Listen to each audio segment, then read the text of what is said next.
La refonte du paysage politique se poursuit en France avec une Assemblée nationale au visage inédit et de nouvelles secousses symboliques à droite comme à gauche. L'ancien Premier ministre socialiste Manuel Valls, tout d'abord, qui officialise son divorce avec le PS après 37 ans d'adhésion. Il entend siéger dans la majorité d'Emmanuel Macron comme député apparenté. Moi, je veux siéger au cœur de cette majorité par cohérence. Une partie de ma vie politique s'achève. Je quitte le Parti socialiste ou le Parti socialiste me quitte. Je constate avec beaucoup d'amertume, beaucoup de tristesse ce qu'est devenu le Parti socialiste. Maintenant, moi je souhaite qu'une seule chose, c'est la réussite du quinquennat et la réussite de la France. Avec moins de 30 députés, le PS est sorti laminé des législatives. Son chef démissionnaire, Jean-Christophe Cambadélis, a confirmé que le parti ne votera pas la confiance au gouvernement le 4 juillet prochain. À droite, une page s'est également tournée avec les adieux de Jean-Pierre Raffarin à la politique.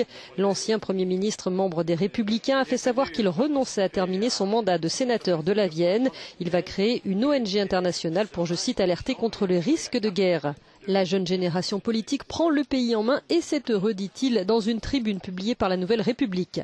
Il quitte un parti également déchiré. Les élus républicains vont siéger dans deux groupes distincts. Il y aura d'un côté ceux compatibles avec Emmanuel Macron dans un groupe dit constructif, de l'autre les élus du canal historique. Reste que la République en marche disposera d'une majorité absolue et ce alors que jamais l'hémicycle n'a eu autant de groupes parlementaires. Le renouveau de la vie politique a bien pris forme à l'Assemblée.